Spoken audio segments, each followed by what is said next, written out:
Today is the 30th of August. I'm interviewing Michael Rust. How are you today, sir?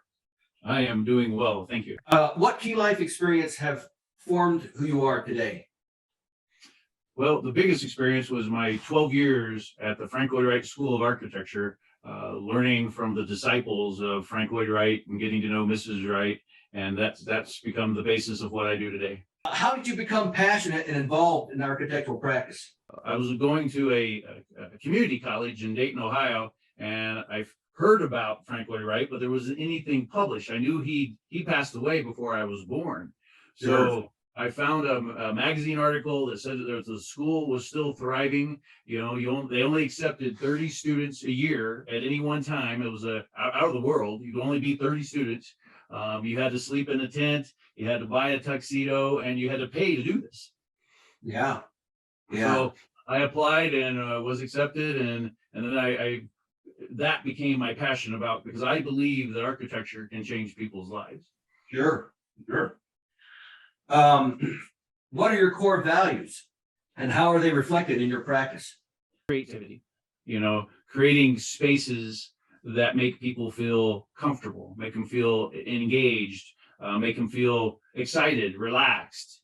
It's like wearing your army outfit. I mean, you spend a lot of time in it, so you're very comfortable in it. So it'd be like designing that for an individual, or designing the most perfect wedding dress.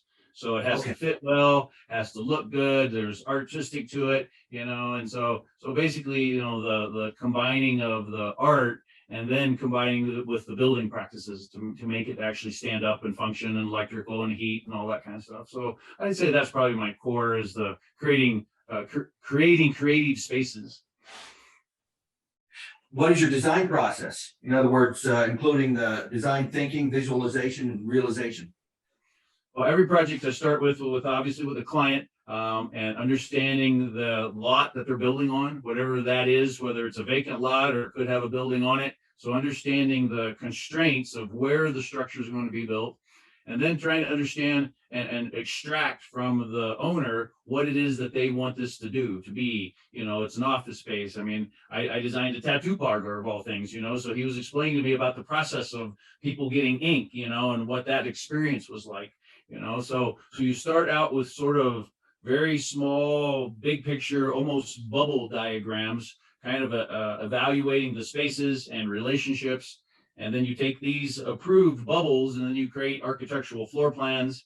And then from the floor plans, then I use a computer program called Chief Architect that creates the 3D visualization.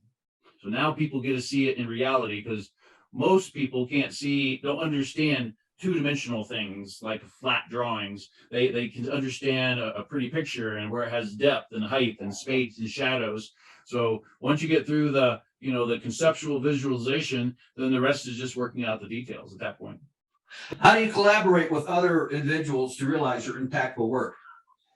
Well, the number one thing, probably like the military, is communication. You gotta speak clearly, preferably in a calm manner, and to be able to understand the other engineers' needs, what they're needing to do. We have to have a beam so big. We have to have a room so big for electrical stuff. So you have to sort of work through those with the engineers, and then coordinate that with the homeowner, and hopefully still not lose the art, but create a better solution, because now all the appropriate trades have their input, and it's going to be it's not only going to look good, but it's going to function properly.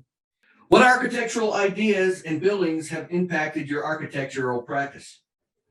Well, obviously all the buildings of Frank Lloyd Wright. I have not really seen a building that has not been interesting. Maybe I wouldn't want to live in it, but I can definitely see the artistic value in it.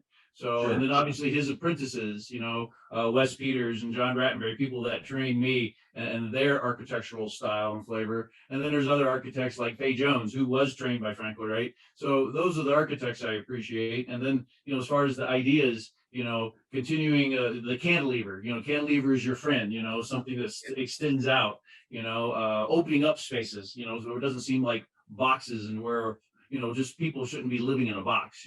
You're supposed to be enjoying the outside inside environment, and so those types of things.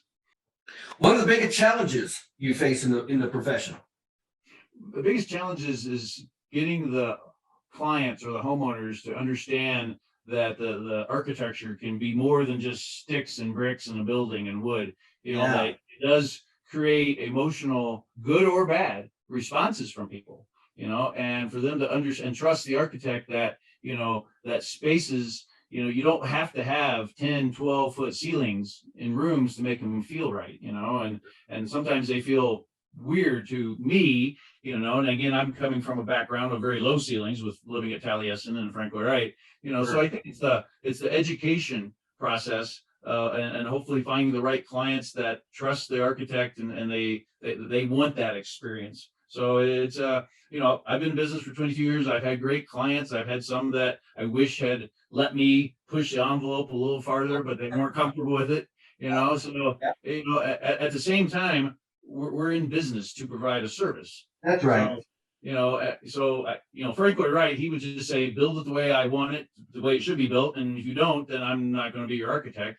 Well, that's good for him. But if I want to stay in business, I need to be a little more sympathetic, I guess, to clients' needs. But that's a good term. Yeah. Yeah. That's a good term. What advice would you give a young student? Well, I would say a young student would be to try to get your hands dirty. Go out and work for a contractor. Learn how to use a table saw. Learn how to use a skill saw. Learn how buildings today are being built together. How the pieces go.